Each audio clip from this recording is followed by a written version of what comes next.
बुआ जी का दिमाग, ऐसा कहते हैं कि खाली दिमाग शैतान का घर, लेकिन बुआ जी का दिमाग कभी खाली नहीं रहता, लेकिन फिर भी उस पे शैतान का घर है।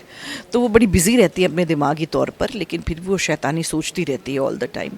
तो यस, अभी ऐसा चल रहा है कि किसी भी तरह से ये प्रूव करना है कि रेयांश जो है वो रीत का बेटा नहीं है, कि एक बार वो प्रूव हो जाएगा तो वो उसके पीछे पड़ना बंद कर देगी। और बिंदिया भी रेयांश की मदर नहीं है, और वो फील भी नहीं करती और वो दिखाती भी नहीं है, लेकिन मैं उसको लगी हुई हूँ ये बताने में बिंदिया को कि भैया अगर तुम्हें लोगों से सिंपत्ति चाहिए तो थोड़ा बच्चे पे ध्यान दो, पर उससे कोई फ़र्क नहीं पड़ता।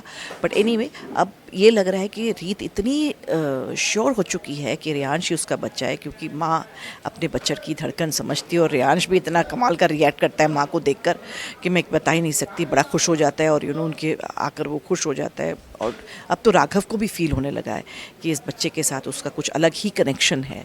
तो ये मेरे लिए बहुत ही ज़्यादा डेंजरस बात है। तो मैं पूरी कोशिश कर रही हूँ कि किसी तरह से रेयांश को रीत और राघव का बच्चा प्रूव ना होने दो। वहीं पे देखा जाए कि बुआ एक आइडिया दे रही है बिंदिया को कि अगर कोई ना माने तो इमोशनल ड्रामा करके घर छोड़ने की दे रही है। इस पे अब जो इंसान सारी ज़िंदगी खुद ही इमोशनल ड्रामा करती आई है, तो अगले को भी यही एक्सपर्ट कमेंट देगी कि लोगों के दिलों के साथ खेलो, दिमाग के साथ खेलो, क्योंकि उसी तरह से आप सर्वाइव कर पाते हो। ये सर्वाइवल इंस्टिंक्ट है बुआ जी की, और यही वो बिंदिया को सिखा रही है।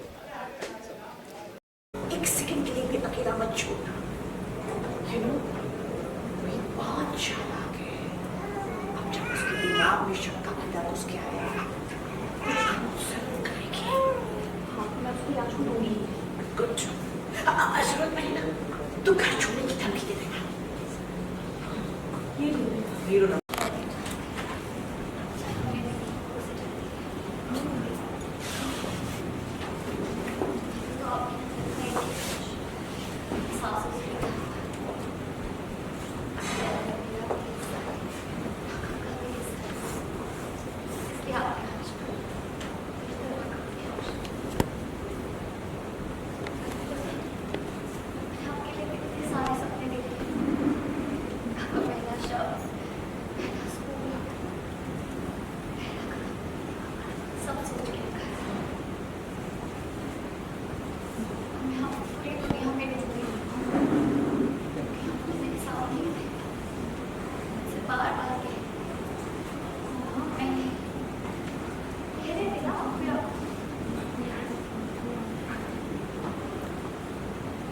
तुम यहाँ क्या कर रही हो?